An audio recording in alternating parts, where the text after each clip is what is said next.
Bismillahirrahmanirrahim. Assalamualaikum warahmatullahi wabarakatuh. Alhamdulillahirrabbilalamin. Wabihi nasta'in wa ala umuri dunia waddin. Wassalatu wassalamu ala asrafil anbiya wal mursalin wa ala alihi wa sahbihi ajmain. Amma ba'du. Puji beserta syukur marilah sama-sama kita panjatkan kehadirat Allah Subhanahu wa taala yang mana Allah telah memberikan kita kesehatan sehingga kita dapat beraktivitas seperti biasanya pada hari yang berbahagia ini. Sholawat bertangkaikan salam, tak lupa pula kita sanjung sajikan kepada junjungan alam, yakni Nabi besar Muhammad Sallallahu Alaihi Wasallam.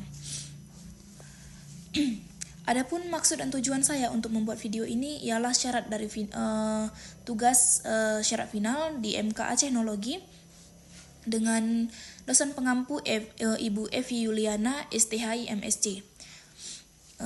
Baik, saya akan menjawab pertanyaan nomor 1, yang jawabannya geografi, kesultanan, dan jaringan peradaban Aceh.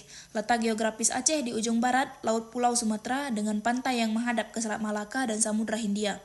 Memberikan posisi strategis sebagai jalur perdagangan laut utama antara Asia Tenggara, India, Timur Tengah, dan Eropa.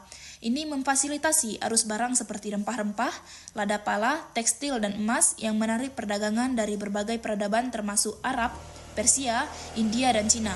Posisi ini mendorong lahirnya Kesultanan Aceh Darussalam pada abad ke-16 yang didirikan oleh Sultan Ali Mugayat Shah sebagai pusat kekuatan maritim dan islamisasi.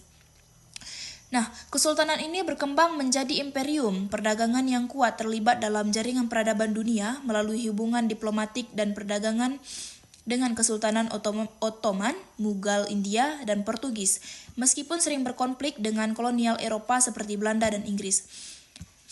Dampaknya terhadap identitas masyarakat Aceh mencakup keagamaan. Islam menjadi fondasi identitas dengan Aceh sebagai julukan Serambi Mekah, ulama dan perdagangan. Ini membentuk masyarakat yang taat pada syariat Islam.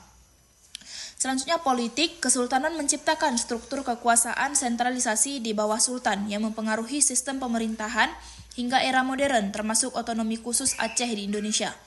Budaya, terjadi akulturasi antara budaya Melayu lokal dengan unsur Islam, Persia, dan India terlihat dalam seni arsitektur, seperti Masjid Baitur Rahman dan bahasa Aceh dengan pengaruh Arab, serta keseluruhan geografi ini menjadikan Aceh sebagai penghubung peradaban memperkuat identitasnya sebagai wilayah Islam yang mandiri dan berpengaruh.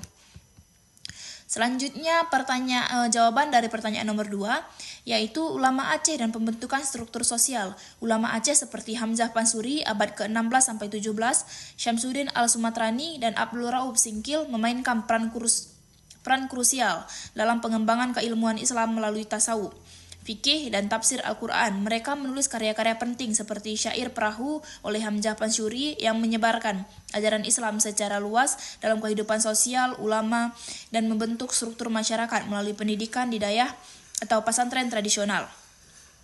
Pengadilan syariat dan peran sebagai pemimpin spiritual. Mereka mengintegrasikan Islam dengan adat lokal, membentuk hierarki sosial di mana ulama menjadi otoritas moral dan intelektual, mempengaruhi bidang hukum, pendidikan, dan politik. Secara historis, peran ini memperkuat solidaritas sosial dan resistensi terhadap kolonialisme seperti dalam peperangan Aceh melawan Belanda. Dalam masyarakat Aceh kontemporer relevansinya tetap tinggi, ulama masih memimpin pendidikan Islam, memberikan fatwa dan memelihara nilai-nilai budaya.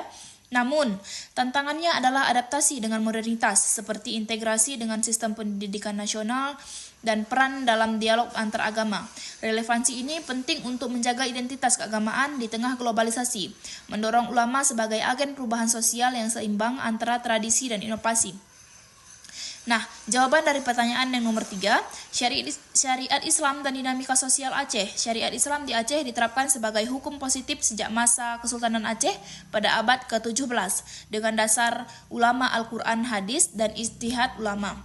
Konsepnya mencakup aspek ibadah, muamalah, dan jinayat, hukum pidana, seperti hukuman cambuk untuk pelanggaran moral, penerapan didasarkan pada mazhab Syafi'i yang menjadi standar di Nusantara. Relasi dengan adat dan dinamika sosial, syariat sering diintegrasi dengan adat Aceh seperti hukum adat yang mengatur pernikahan dan warisan, menciptakan sistem adat bersendi syarak, syarak bersendi kitabullah. Adat dengan artian adat berdasarkan syariat, syariat berdasarkan Al-Quran. Ini menghasilkan dinamika sosial yang harmonis di mana syariat memperkuat solidaritas komunitas, tetapi juga menimbulkan ketegangan seperti dalam kasus hukuman publik yang kontroversial. Dalam konteks nasional atau Indonesia, syariat Aceh mendapat otonomi khusus melalui Undang-Undang Nomor 11 Tahun 2006. Kemungkinan implementasi hukum Islam di tingkat provinsi berbeda dari daerah lain. Secara global, ini menjadikan Aceh sebagai model implementasi syariat dalam negara sekuler, menarik perhatian internasional namun juga menghadapi kritik terkait hak asasi manusia. Dinamika ini mendorong diskusi tentang keseimbangan antara identitas lokal dan standar universal. Yang keempat, kearifan lokal, akulturasi, dan tantangan modernitas.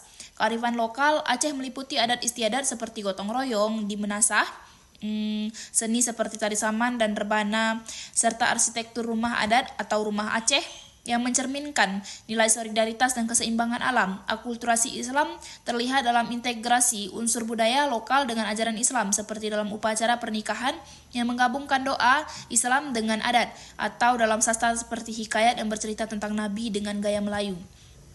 Ekspresi sosial dan budaya Aceh menghadapi tantangan modernitas, globalisasi dan perubahan sosial melalui adaptasi kreatif, misalnya migrasi urban dan ekonomi digital, mendorong perubahan gaya hidup seperti peningkatan pendidikan perempuan dan partisipasi dalam ekonomi global, sambil mempertahankan identitas melalui festival budaya dan pendidikan Islam. Tantangan utama adalah erosi nilai tradisional akibat kapitalisme dan media sosial yang dapat mempengaruhi solidaritas komunitas.